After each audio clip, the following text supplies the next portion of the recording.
혹시 우리 성도님 중에서 나는 뭐 매주 복권을 사신다 하시는 분은 안 계실 것 같아요.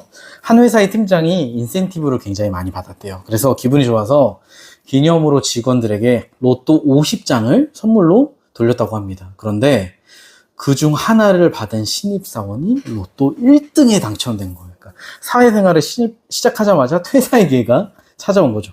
만약 여러분이 팀장이라면 그 사원에게 야, 돈 좀만 주라 라고 하시겠습니까? 아니요, 그렇진 않아요. 아, 그러지 않을 것 같아요. 그럼 만약 여러분이 당첨된 신입사원이라면 어떻게 돈을 조금 나눠주시겠습니까? 저는 줄 것 같아요. 이 신입사원은 회사의 평화를 위해 팀장에게 아우디 A7 차량을 선물로 사줬대요. 또 팀원 전체에게는 100만 원씩을 다 돌렸다고 합니다. 참 지혜로운 거죠. 보통 로또에 당첨된 사람은 주변에 그 사실을 잘 알리지 않죠. 우리는 흔히 어려울 때 나를 도와주는 사람이 진짜 친구라고 생각을 하기도 하지만 의외로 내가 정말 잘 됐을 때 진심으로 축하해주는 사람이 진짜 친구이기도 해요. 왜냐하면 연민을 가는 건 쉽지만 질투를 버리는 건 어렵기 때문이래요. 그런데 오늘 본문에서도 이런 시기와 질투를 버리지 못하는 사람이 있었습니다. 우리가 지난주에 한번 설교를 돌아보면 이스라엘이 쳐들어온 블레셋 앞에 이스라엘 군대와 사울왕이 두려움에 빠졌죠. 왜요? 바로 거인 장수 골리앗 때문에. 그런데 그 위기의 순간 믿음으로 골리앗과 맞서는 사람이 있었어요. 누구였죠? 바로 다윗. 결국 다윗은 자신이 가진 물맷돌로 골리앗을 쓰러뜨리고 이스라엘을 승리로 이끌게 됩니다. 그리고 오늘 본문 5절, 이후 5절을 보니 다윗이 사울이 보내는 곳마다 맡겨진 임무를 지혜롭게 행했대요. 그러니까 전투를 나가는 곳마다 다 승리를 거두는 거예요. 그래서 사울이 다윗을 군대의 장, 다른 말로 대장으로 삼았는데 사람들의 반응이 어떠냐면 합당히 여겼대요. 다시 말해 이제 이스라엘의 우리 국민 MC 하면 유재석처럼 국민적 영웅 다윗이 탄생을 한 거예요. 그런데 이런 좋은 분위기 속에서 갑자기 6절과 7절에 문제가 하나 생기게 되는데요. 우리 같이 6절, 7절 다시 읽어보겠습니다. 시작. 무리가 돌아올 때 곧 다윗이 블레셋 사람을 죽이고 돌아올 때 이스라엘 모든 성읍에서 나와서 노래하여 춤추며 소고와 경세를 가지고 왕 사울을 환영하는데 여인들이 띠놀며 노래하여 이르되 사울이 죽인 자는 천천히요 다윗은 만만이로다 한지라. 아멘. 여러분, 이 당시 고대 시대에는요 전쟁에서 딱 승리하면 이렇게 사람들이 군대를 맞이하면서 노래를 부르고 환영을 했대요. 근데 문제는 가사가 이래요. 사울은 수천을 죽였고 다윗은 수만을 죽인 용사다. 그리고 8절을 보니까 그 노래를 들은 사울이 굉장히 불쾌해서 화가 났대요. 왜 화가 났을까요? 자기는 천이고 다윗은 만이니까. 다른 말로 둘을 비교했으니까. 제가 처음 중등부 사역 인천에서 시작하고 했을 때 제가 당시 사역 경험이 없고 중학생도 잘 모르고 하니까 설교를 하는데 애들이 굉장히 힘들었어요. 중학생 애들이. 앞에서 어떤 애는 한숨도 쉬고. 근데 한 달이 지나고 어느 날 중등부 회장이 저한테 그러더라고요. 아, 전사님 설교는 재미없어요. 이전 전사님은 설교 재미있고 너무 좋았는데 예배 드리기 힘들고 지루해요 하는데, 와, 그 말이 얼마나 저에게 상처가 되는지 정말 얄미워서 한 대 때리고 싶었어요. 근데 저 다음 전사님도 그 얘기를 똑같이 들었대요. 아, 전사님 재미없어요. 똑같이 들었다고 해요. 여러분, 비교라는 게 그래요. 오늘 본문에서 이 여자들이 다윗을 높입니다. 왜요? 승리의 영웅이니까. 근데 다윗을 칭찬하고 싶으면 아니 다윗 이야기만 하면 되잖아요. 왜 여기서 굳이 사울 놓고 비교하냐고요. 여러분, 사울이 누구예요? 이스라엘의 왕, 이스라엘의 1인자. 근데 1인자를 장군과 비교하는 거예요. 그거는 고대 시대는 절대 있어서는 안 되는 일, 반역으로 여겨질 수도 있는 일이에요. 근데 물론 왕이 호탕하고 대범하고 대인배다? 그러면 그래 맞아, 이번 전쟁 다윗 너 고생했으니까 오늘은 너의 날이야 하고 쿨하게 넘어갈 수도 있어요. 근데 문제는 우리 주변에도 그런 사람이 있죠. 무슨 말만 하면 오해하고 삐지고 마음에 저장해 두는 사람 있나요, 없나요? 네, 있죠. 있나요, 없나요? 있죠. 너 두고 보자 별 얻는 사람. 우리는 그런 사람을 쫌생이, 소심하다고 해요. 그런데 오늘 본문의 사울이 그런 사람이었대요. 그래서 8절 9절을 다시 보니까 뭐라고까지 하냐면, 야, 그럼 이제 다윗이 나라 말고 얻을 게 뭐냐? 다윗이 왕이 된다는 거냐? 이 지경까지 된 거예요. 혹시 우리 성도님 중에서 우리 자매님은 연예인 수지를 보면서 질투한 적이 있나요? 아니요. 없죠. 저도 강동원을 보며 질투한 적이 없어요. 왜냐하면 우리랑은 얼굴 구성이 달라요. 다른 말로 급이 달라요. 여러분 보통 질투할 때는요, 그래도 우리보다 조금 더 나은 사람을 질투하지, 시기하지, 연예인을 질투하지 않아요. 만약 제 아내가 집에 가서 오빠 나는 수지를 보면 질투가 나, 그러면 치료를 받아야 돼요. 근데 오늘 본문의 사울은 왕이잖아요. 다윗은 신하예요. 급이 다른 거예요. 혹시 여러분은 불멸의 이순신 드라마를 보신 적이 있는지 모르겠지만 그 당시 임진왜란 당시 왕이 누구였냐면 선조였어요. 근데 이 선조 임금이요, 굉장히 이순신 장군을 질투했어요. 왜냐하면 전쟁이 딱 나자마자 자기는 수도를 버리고 북쪽으로 도망갔거든요. 심지어 중국에까지 피난을 가려고 했어요. 그래서 백성들이 야유하면서 네가 왕이냐, 왕이 나라를 버렸다 하는데 이순신은 연전연승을 해요. 사람들이 이순신 만세! 우리의 영웅! 하면서 이순신을 더 좋아하는 거예요. 그러자 선조가 뭐라고 하냐면, 야, 그럼 이 전쟁이 끝나면 이순신이 얻을 게 나라 말고 더 뭐가 있냐? 왕이 되는 거 아니냐? 하면서 그때부터 이순신을 사사건건 방해하고 매의 눈으로 감시를 해요. 실제로 함정을 파서 죄를 물어 고문하고 감옥에 가두죠. 근데 저는 그 드라마를 보면서 야, 참 왕이 속이 좁다. 딱 사울이 선조예요. 저게 무슨 왕이야? 굉장히 찌질해 보이죠. 근데 여러분, 사실 사울이 처음부터 이런 사람이었을까요? 아니요. 이 사울은요, 베냐민 지파 시골 출신이지만 집도 잘 살아요. 키도 크고 잘생기고 훈남이었어요. 우리랑 달라요. 무엇보다도 하나님께 왕으로 기름 부음 받고 예언도 했어요. 혹시 여기서 예언하시는 분 계신가요? 계시면 주변에 소문이 다 나고 난리 날 겁니다. 거기다가 이 사울은요, 백성들과 군사들을 탁 모아서 자기 동족을 구원하고 아무것도 없는 나라 이스라엘에 기틀을 만든 사람이에요. 한 번은 이 사울이 딱 왕으로 세워질 때 몇몇 건달들이, 불량배들이 비웃었어요. 저게 왕이야? 별것도 없어 보이네. 내가 해도 되겠어. 근데 딱 사울이 암몬과의 전투에서 딱 승리를 하니까 사울의 부하들이 그래요. 왕이시여, 그때 왕 욕했던 놈들 다 잡아 죽여버립시다. 그런 놈들을 가만두면 안 됩니다. 그럼 보통 우리 같으면 어떻게 해요? 그래, 데려와라. 야, 너 그때 뭐라고 했냐? 어디 다시 한번 씹으려봐. 막 이렇게 말을 하겠죠. 근데 사울은 뭐라 하냐면, 야, 오늘은 하나님께서 우리를 구원하신 날인데 사람을 죽이면 되겠냐? 넘어가 하던 사람이었어. 근데 그런 대인배 사울이 지금 여인들이 부르는 노래에 화가 나서 미쳐 정신이 나간 사람이 되는 거예요. 전에 한 뉴스에 이런 기사가 올라왔습니다. 한 여학생이 온몸에 멍이 들었대요. 그 피해자 학생의 나이는 초등학교 1학년. 알고 보니 같은 반 1학년 여자애들이 이 친구를 3개월 동안 괴롭힌 거예요. 네가 가진 물건 이쁘네? 내놔. 그리고 가슴, 배, 옆구리 등을 때리고 얼굴에 물을 뿌리고 학교에 이제 잃은 거죠. 그랬더니 이제 교육청 처분을 받았어요. 초1 애들이. 나중에 다시 등교해서 또 때린 거예요. 네가 일렀냐? 죽을래? 생각해보세요. 초1이에요. 초1. 이 친구들이 태어날 때부터 그랬을까요? 태어날 때부터 응애 대신 머니 주먹 그랬을까요? 아니요. 크면서 부모나 아니면 주변의 영향을 보고 배우고 차츰 그렇게 변해갔겠죠. 여러분, 오늘 본문의 사울도 사실 처음에는요, 그러지 않았어요. 늘 하나님 중심으로 살려 했어요. 여러분, 하나님을 중심으로 사는 게 뭐예요? 하나님께 붙들려 사는 거. 시선을 하나님께 두는 거예요. 그래서 하나님의 능력만 의지하고 하나님의 말씀만 최우선으로 여기고 그걸 내 목적으로 여기고 순종하는 거. 그런데 어느 순간 사울이 변하기 시작해요. 하나님이 아니라 자기가 중심이 돼 살아요. 그래서 하나님께 시선을 두지 않고 내 눈앞에 보이는 환경, 자기에게만 딱 시선을 두는데 하나님을 의지하지 않아요. 자기 힘과 군대를 의지하고 하나님의 말씀에 귀 기울이기보다 뭐에 기울였어요? 사람들의 눈과 소리를 최우선으로 여겼죠. 그래서 하나님보다 재물, 사람들의 인기, 왕의 자리를 우상으로 여기며 더 사랑했다고요. 그래서 어떻게 했어요? 결국 하나님 말씀에 불순종하고 버림받은 사람이 됐잖아요. 그랬더니 이제는 그 노랫말 가사 하나에 반응하는 사람, 시기, 질투, 분노가 가득한 사람이 된 거예요. 제가 어느 보니까 벌써 아내랑 결혼한 지 3년이 지났더라고요.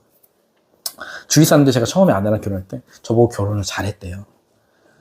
제가 아내에게 고백했어요. 자기는 참 내게 로또 같은 여자야. 그랬더니 아내가 어머, 제가 그 정도 급이에요? 그래서 제가 그랬어요. 맞는 게 하나도 없어. 그랬어요. 제 아내가 저에게 항상 그래요. 내가 독거 목사를 구원했다. 저도 제 아내를 제2의 예수님 다음 구세주로 모시면서 프로포즈 할 때 발도 닦아주고, 물론 그 이후에는 안 닦아줬지만 늘 고마운 마음이 있어요. 근데 사실 남편들이 보통 제가 잘났다는 게 아니라 그런 마음을 가지지 않아요. 보통 이 남자들은요, 아내가 본인보다 좀 잘 나가는 것 같다, 아니면 뭐 돈을 더 많이 번다 그러면 자격지심들이 있어서 너 나 무시하냐? 이거 나보다 돈 더 잘 번다고 그러냐? 이러거든요. 사울이 딱 지금 그래요. 자기 부하가 뛰어나요. 그러면 고맙고 든든하기도 하고 그래야 되는데 마음이 들끓어요. 왜요? 본인은 하나님께 버림받았으니까.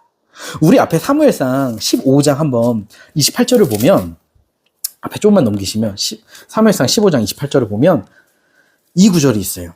한번 같이 읽어보겠습니다. 시작. 사무엘이 그에게 이르되 여호와께서 오늘 이스라엘 나라를 왕에게서 떼어 왕보다 나은 왕의 이웃에게 주셨나이다. 아멘. 지금 사무엘 선지자가 사울에게 심판의 메시지를 전하는데 하나님께서 이스라엘 나라를 왕보다 나은 왕의 이웃에게 주셨다. 다른 말로 당신을 버리셨다. 그래서 당신의 길은 이제 망하는 길만 남았다. 근데 뭐라고 하냐면 누구에게 주셨냐?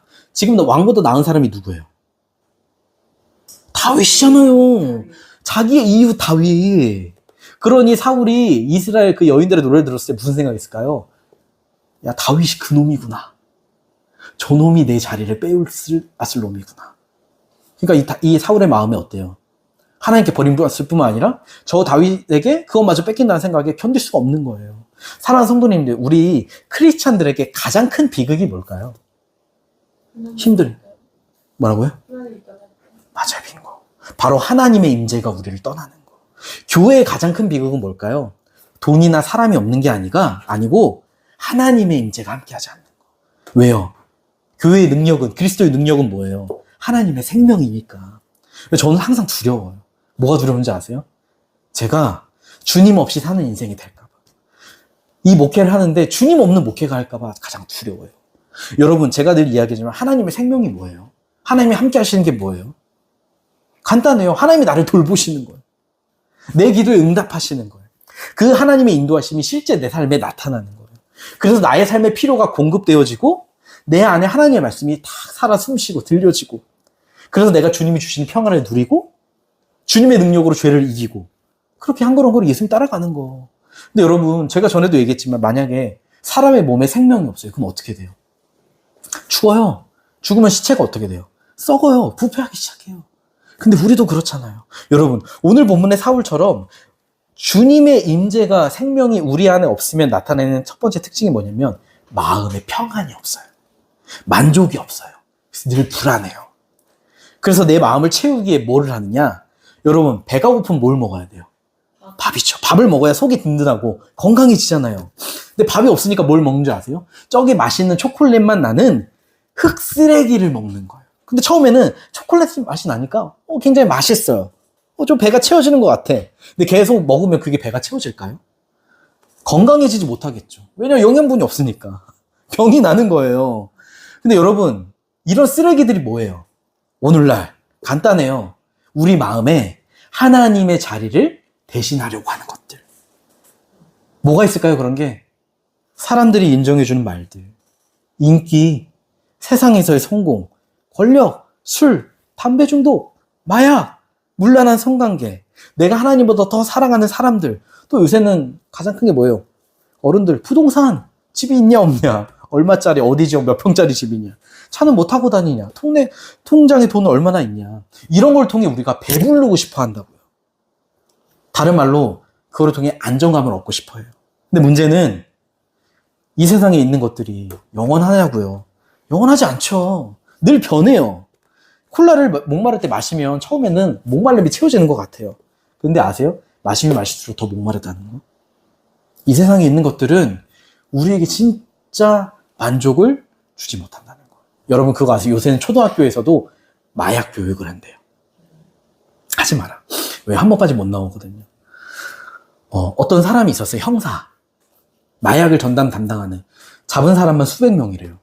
근데 그럼 위장 잔입을 해야 되잖아요. 한 번 걸릴 위기가 오니까 그 사람도 마약을 한 거예요. 그리고 마약 중독자가 됐어요. 못 빠져나오는 거예요. 마약을 잡는 사람이 했는데 한 번 하니까 중독이 돼서 찾는데 말에 의하면 똑같은 걸 계속하면 충족이 안 된대. 더 센 거, 더 센 거, 더 센 거. 그러다가 몸이 만신창이가 된 거죠. 병원에서 치료받고 있어요. 여러분, 사람 마음이요. 10평 살다가 20평 보면 살고 싶다. 20평 살잖아요? 30평 살고 싶어요. 30평 살잖아요? 40평 살고 싶어요. 그게 사람 마음이에요. 왜? 우리 마음이, 이 설계는 어떻게 되어 있냐면 주님이 안에 계셔야만 배부름을 느끼도록 설계되어 있는데, 주님이 안 계시니까 그 불안과 허한 마음을 늘 찾는데 채워지지 않는 거예요. 여러분, 제가 오랫동안 부목사를 하면서 부목사들 사이에서는 한 가지 불문율이 있어요. 그게 뭔지 아세요? 담임 목사보다 절대 설교나 목회를 잘하면 안 된다. 물론 담임 목사님이 하나님과 관계가 좋고 마음이 건강하면 상관없는데, 그렇지 못한 사람을 만나면 난리가 난대요. 어떤 담임 목사는 부목사가 설교를 자기도 잘해요. 실제예요. 쫓아냈어요. 아니, 불러요. 너 설교 그렇게 하지 마. 또 어떤 부목사님이 한 번은 자기 교구 성도가 아파서 병원에 입원했는데 병문안 가서 기도를 해줬대요. 마침 그 기도를 받고 병이 나은 거예요. 담임 목사님께 말씀드렸더니 불같이 화를 내더래요. 왜 나한테 미리 말 안 했냐. 내가 기도해줘서 나야 되는데 왜 네가 기도해줘서 낫냐.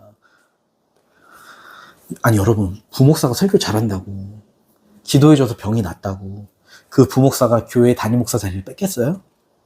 오히려 후배를, 야, 너 진짜 좋은 목사 될 것 같아, 칭찬해주고 좋은 멘토가 돼줘야죠. 근데 주님과 관계가 건강하지 않으니까 사람들의 칭찬이나 보여지는 목회의 결과로 안정감을 얻으려고 하니까 그거 뺏길까봐 전전긍긍하는 거예요. 감시하는 거예요. 제가 이거 보면서, 야, 참 사울 왕 같은 사람이 많구나. 여러분, 오늘 본문의 사울도요, 다시 보서 그 18장 9절을 보니까 뭐라고 하냐면, 그때부터 다윗을 주목하기 시작했대요. 여기서 주목하다 하기 뭘까요? 내 너무 좋아, 이런 걸까요? 아니요. 특정 목적을 감시고, 너 어떻게 하나 보자, 감시 눈으로 보기 시작했다는 거예요. 여러분, 우리가 하나님 중심적인 삶이 아니라 내 중심적인 삶을 살면요, 나타나는 두 번째 특징이 뭐냐면 하나님께 시선을 두지 않아요.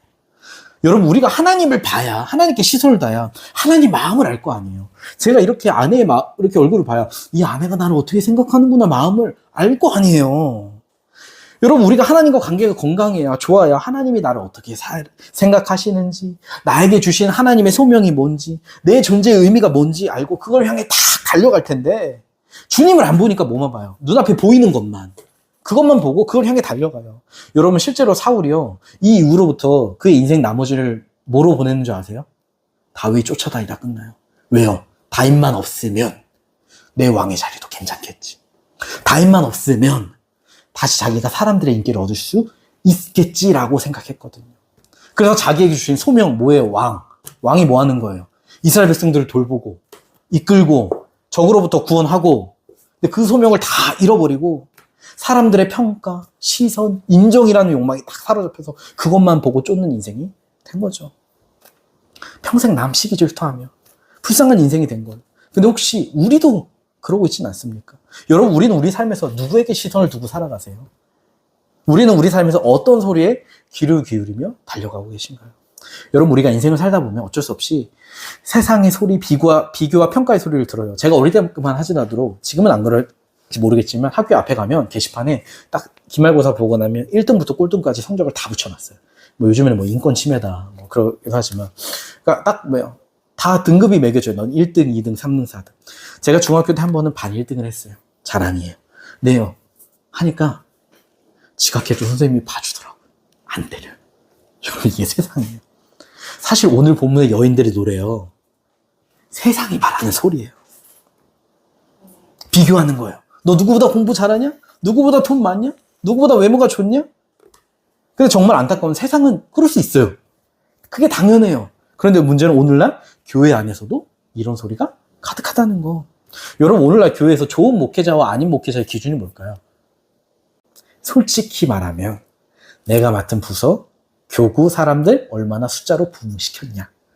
새로운 담임 목사의 평가 기준이 뭐예요? 얼마나 성도수가 늘었냐. 그게 기준이요. 그래서 목사님들이 그래요. 목회가 행복하지 않다고. 왜요? 다 그걸 위해 쫓아 달려가니까. 여러분, 어떤 교회에서는 장로님들이 그랬대요. 숫자 부흥 못 시키는 교육자들은 다 잘라야 된다고. 능력 없는 사람들이라고. 실제로 그랬대요. 그래서 제가 그런 생각했어요. 그럼 하나님을 잘라야겠네요. 목회는 하나님의 일이니까 하나님 능력으로 하나님이 하시는 건데 만약 목회자가 하나님을 의지 안 해. 그럼 그 목회자 잘못이죠. 근데 목회자가 하나님만 의지해도 그대로야. 그럼 하나님께 책임을 물으셔야죠. 라고 하고 싶었어요. 기준이, 이 관점 자체가 달라지고 잘못된 거예요.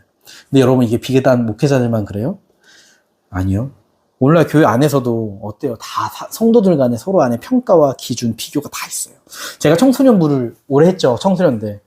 부서 안에 공부 잘하는 애가 있잖아요. 그러면 교회에서 그 아이를 보는 시선이 달라요. 대접받아요. 모범생이래요. 문득 든 생각이 공부를 잘하는 게 모범생이면 공부를 못하면 모범적이지 못한 건가요? 신앙은 상관없이? 제가 애들에게 물었어요. 야, 부모님들이 니들 공부 잘하는 거 좋아하시냐? 신앙 좋은 거 좋아하시냐? 그러니까 공부요! 애들도 다 알아요. 교회에서 누가 좋은 대학을 갔어요. 서울대 막. 근데 교회는 잘 안 나왔어. 근데 교회 자랑해. 우리 오해 중에 서울대 갔어. 하나님이 복을 주셨어. 주님이 하셨어. 라고 고백하더라고요. 근데 하나님도 과연 그렇게 생각하실런지는 잘 모르겠지만. 근데 여러분 그런 기준과 판단과 여러 가지 보는 게 대학만 있어요? 아니요. 돈, 뭐 좋은 직업, 집, 외모 얼마나 많아요. 그래서 우리도요. 사실 그걸 얻기 위해 우리 인생을 다 바치며 그것만 쫓아다녀요. 한 번은 예전에 예담 예찬이가 아직 기어다녔을 때인 거예요. 아내가 걱정을 하더라고요. 보니까 그 시기가 애들이 이렇게 엎드려서 목을 들여오니까 터미타임이라고 하나요? 그걸 해야 되는데 다른 애들은 다 그 시기에 하는데 우리 애들이 안 하는 거예요. 그래서 아내가 막 이야기해서 제가 우리 걱정하지 맙시다. 그냥 뭐 좀 늦게 할 수도 있고 다 다른 거죠. 언젠가 하겠죠 했는데 애들이 그 말을 들은지 다음날 고개를 빼고 이렇게 하더라고요. 엄마의 걱정을 들었는지. 근데 그렇게 말했던 제가 어느새 애들을 세상의 눈으로 보고 있는 거예요. 야, 예찬이 이랬는데, 예담이는 저랬는데, 야, 다른 애들은 이런데, 다른 애들은 책도 보고 하는데, 왜 너희들은 책도 어떡하려고 그러냐. 이해가 안 된다. 라는 말을 제가 돌아보니까 굉장히 많이 했더라고요. 오늘 기도하는데 주님께서 그러시는 유서가, 그러지 마라. 나도 널 세상의 기준으로 판단하지 않는다. 제가 회개했어요. 주님, 제가 세상의 시선으로, 세상의 방법으로 이 아이들을 키우지 않고 주님의 마음으로 이 아이들을 대하고 키우길 원합니다. 이 아이들이 세상을 쫓아 세상처럼 사는 게 아니라 주님만 보고 주님을 쫓는 인생 되게 해주세요. 근데요, 그렇게 기도했지만 쉽지 않아요. 늘. 하나님은 외모를 안 보시고 중심을 보신다는데 하나님의 백성이라고 말하는 우리는 중심 안 봐요. 외모 보죠. 그리고 우리 역시도 그걸 위해 살아요. 세상의 가치관이 어느 순간 우리 안에 들어와 있는 거죠. 여러분, 우리가 하나님을 떠나서 내 중심적으로 살면 나타나는 세 번째 특징이 뭔지 아세요? 바로 비교의식이에요. 왜 비교할까요? 왜 비교할까요? 간단해요. 우리 안에 평안과 만족이 없으니까. 주님을 보지 않으니까 남과 비교해서 우리 찾는 거예요. 근데 이 비교의식이 그거 아세요? 항상 두 가지 형태로 나타난대요. 첫 번째는 뭐냐면 우월감. 우리 앞에 있는 옆에 있는 성도님의 얼굴을 보세요 한번. 무슨 생각이 들어요? 그래도 내가 이 인간보단 낫지. 서로 생각을 하잖아요. 우월감을 느껴요. 비교로 만족을 느끼는 거예요. 근데 문제는 내가 옆에 있는 사람보다 얼굴이 괜찮아도요, 밖에 나가면 나보다 외모가 좋고 키가 멋진 사람이 훨씬 많아요. 그래서 두 번째 열등감을 느낀대요. 그래서 우리 마음에는 항상 이 우월감과 열등감이 늘 뒤엉켜 있는데, 이런 사람들의 특징이 뭐냐면 자존감이 낮대요. 여러분, 자존감이 뭐예요? 내가 얼마나 가치 있는 존재인지 아는 거. 근데 여러분, 자존감 낮은 사람들의 특징이 있대요. 혹시 여러분은 해당되는지 안 되는지 한번 들어보세요. 첫 번째는 툭 하면 사과 안 돼요. 습관성 미안해. 두 번째는 남의 부탁을 거절을 잘 못한대요. 왜요? 거절하는 것도 용기가 필요하니까. 혹시 거절하면 이 사람과 문제가 생기는 거 아니야? 또 세 번째는 내가 어떤 문제가 있어요. 그러면 남에게 항상 답을 묻는데요. 왜냐면 자기를 신뢰 못하니까 자기가 내린 결정에 자신이 없는 거예요. 그리고 끊임없이 자기를 비하한대요. 거봐, 난 이래서 안 돼. 내가 뭘 할 줄 알겠어. 그리고 또 하나, 늘 사람들의 시선을 신경 써요. 그래서 만약 나보다 내 주변에 어떤 사람이 사랑과 관심을 더 받아요. 그러면요, 견디지 못한대요. 왜? 나도 사람들에게 인정받고 싶은데. 나도 여기서 중요한 사람으로 여겨지고 싶은데. 나도 무시당하고 싶지 않는데. 이 마음이 항상 있다는 거예요. 근데 오늘 본문에 사울이 그래요. 사울이 다윗을 시기해요. 왜요? 사울에게 없는 게 다윗에게 있거든요. 뭐가 있었을까요? 사울에게 없는 게 다윗에게 있대요. 하나님의 말. 빙고! 하나님의 임재. 사울이 알고 있었어요. 자기를 떠난 하나님의 영이 다윗과 함께하고 계시는구나. 그래서 사울에게 가야 할 감심과 인정, 사랑이 다윗에게 가고 있구나. 이스라엘에서 자기는 점점 중요하지 않는 사람이 되어가고 있구나. 끊임없이 다윗과 자기를 비교하면서 스스로 자기를 지옥에 빠뜨리는 거예요. 제가 군대를 제대하고 나서였어요. 교회에서 한 번은 계속 저를 미워하는 사람이 있었어요. 제 SNS 아이디를 차단하기도 하고 사람들 앞에서 저를 그냥 무시해요. 어떤 모임이 있는데 저에게는 얘기를 안 해요. 대놓고 딸을 시키는 거죠. 왜 그런가 봤더니 그 형제의 여자친구와 저랑 동기인데, 여자 동기죠. 사귀는데 별로 안 친한가 봐요. 안 친한데 왜 사귀지? 근데 저는 이 여자 동기와 되게 말도 잘 통하고 친해요. 개그 코드도 잘 맞았어요. 그러니까 이 형제 입장에서 나는 내 여친과 그런 관계를 못 누리는데 너는 왜 누리냐? 아니, 그러더니 자기와 저를 계속 비교하면서 저를 미워했던 거죠. 그런데 어느 날은 저희 집을 찾아왔어요. 아래 아파트. 미안하다고 하면서 청바지를 사왔대요. 그러더니 사랑한대요. 갑자기 포옹하더니. 포옹하더니 사랑한대요. 그리고 며칠 지났어? 또 저를 미워하더라고요. 그래서 제가 생각했어요. 이 형제가 지금 속이 아픈가 보다. 아니 나는 그냥 친구 사이인데 나한테 왜 그러나. 지금에서 제 속마음은 사실 저는 그 형제랑 오히려 굉장히 지내고 싶었는데 안타까웠죠. 여러분, 우리가 하나님과 관계가 건강하지 못하면요, 우리 안에 늘 비교의식, 열등감을 가지는데 자존감이 없어요. 그러니까 평생 남 질투하고 시기하고 비교하고 미워하다가 평생을 지옥 속에 사는 거죠. 다만 그 대상이 계속 달라질 뿐인 거죠. 저는 그 형제에게 이야기하고 싶었어요. 아니, 이제 나 좀 그만 쳐다보고 예수님을 좀 보세요. 성경을 좀 보세요. 하나님께서 당신에 대해 뭐라고 이야기하는지 나 좀 그만 보고 거기를 좀 보세요. 여러분, 성경에서 우리를 보고 뭐라고 하냐면 그릇이라 그래요. 그릇은 쓰임새도 다 다르고 무늬도 다르고 크기도 다르고 이쁜 것도 있고 안 이쁜 것도 있는데 그 그릇의 진짜 가치는 뭐로 결정될까요? 바로 그 그릇 안에 무엇을 담느냐에 따라 그 그릇의 가치가 달라져요. 세상은 말이에요. 너 얼마짜리 흙수저냐? 금수저냐? 근데 성경은 뭐라고 하느냐? 우리 한번 마지막으로 읽어볼게요. 고린도후서 4장 7절 말씀. 신약 289쪽에 있습니다. 고린도후서 4장 7절 말씀. 신약 289쪽에 있습니다. 같이 한번 읽어보도록 하겠습니다. 시작. 우리가 이 보배를 질그릇에 가졌으니 이는 심히 큰 능력은 하나님께 있고 우리에게 있지 아니함을 알게 하려 함이라. 아멘. 뭘 가졌대요? 우리 안에 보배가 뭐예요? 여기서 예수 그리스도. 비록 우리가 투박하고 못없는 질그릇을 씌워도 이 안에 금이나 은이 있으면 그 그릇의 가치가 달라지는 것처럼 우리 안에 누가 있다? 예수님이 계셔서 우리는 얼마짜리라고요? 예수님짜리다. 여러분, 오늘 본문에 사울이 질투했던 다윗이요, 백성들이 좋아했던 다윗이요, 이 골리앗과 싸우기 전에는 무명이었어요. 거기다가 집에서 막내고 인정도 못 받고 차별받는 존재. 그럼 여러분, 사실 오늘 본문에서 가장 열등감이 가득해야 할 사람이 누구예요? 다윗이에요. 늘 남과 비교해야 돼요. 근데 그러지 않아요. 오히려 다들 골리앗 앞에 벌벌 떨고 있을 때 어떻게 하냐면 나는 만군의 여호와의 하나님의 이름으로 나아간다. 왠 줄 아세요? 이 다윗의 그릇 안에 누가 계셨습니까? 주님이 계셨으니까.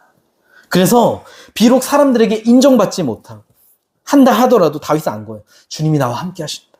나를 사랑하신다. 나를 보호하신다. 그래서 문제가 되지 않았던 거예요. 여러분, 우리의 가치는요, 우리 밖에 있지 않아요. 우리 안에 예수님이라는 보배를 가졌냐에 있어요. 그런데 그 예수님께서 우리에게 뭐라 하시냐, 이렇게 말씀하세요. 에이나, 내가 너를 위해 내 생명을 내어놓았다. 내가 그만큼 너를 사랑한다. 너는 그런 가치를 가진 존재다. 이게 우리의 영혼 깊은 곳에 들려질 때에야 우리가 진짜 어떤 존재인지, 어떤 가치를 가진 존재인지를 알게 되는 것이죠. 혹시 우리 성도님 중에서 내성마비 환자를 보신 적 있나요? 어떤 자매가 이 병을 앓는데 이 병은 뇌가 손상돼서 생기는 병이에요. 걷지를 못해요. 팔다리가 제대로 움직이지 않아요. 말도 제대로 못해요. 아무것도 할 수 없는 사람. 세상이 불쌍히 여기는 사람. 근데 어느 날 그런 그녀에게 하나님께서 그러시대요. 내가 너를 기름 부어 쓰겠다. 그리고는 시를 불러주기 시작하는데 내가 부르는 대로 받아 적어라. 단어 하나, 받침 하나까지. 그대로 딱 이렇게 불러주시는데 그 자매가 처음에는 그 내용을 저는 이거 인정 못해요. 못 씁니다 하고 버텼대요. 그런데 어느 날 그 자매가 하나님이 자기를 사랑하시는 거를 깨달은 순간, 근데 그 사랑이 어느 정도냐면 자기 아들의 십자가에 죽게 할 만큼 자기가 귀한 존재라는 걸 아는 순간 그 시를 마무리할 수 있게 되었대요. 그게 뭐냐면 바로 송명의 시인의 나 가진 재물 없으나 예요. 제가 가사 읽어드릴게요. 나 가진 재물 없으나, 나 남이 가진 지식 없으나, 나 남에게 있는 건강 있지 않으나, 나 남이 없는 것 있으니, 나 남이 못 본 것을 보았고, 나 남이 듣지 못한 음성 들었고, 나 남이 받지 못한 사랑 받았고, 나 남이 모르는 것 깨달았네. 공평하신 하나님이 나 남이 가진 건 나 없지만 공평하신 하나님이 나 남이 없는 것 갖게 하셨네. 저는 오늘 우리의 마음이 이 찬양의 가사의 마음이 되기를 원해요. 비록 우리에게 세상이 부러워할 만한, 자랑할 만한 게 없다 할지라도 여러분, 우리 안에 주님이 계세요. 그래서 우리는 이미 충분한 존재라고 이야기합니다. 때로 내 안에 세상을 향한 열등감과 비교의식이 찾아올 때 이렇게 기도하기를 원해요. 주님, 주님의 사랑을 오늘도 내게 풍성히 부어주시기를 원합니다. 그래서 내가 주님 안에 얼마나 귀한 존재인지, 내 안에 누가 계신지를 깨닫고 그 주님을 누릴 수 있는, 그 주님으로 만족할 수 있는 내가 될 수 있도록 인도해 주세요. 우리 이 시간 그 마음을 담아서 이 찬양 같이 하기를 원합니다. 바로 나 가진 재물 없으나.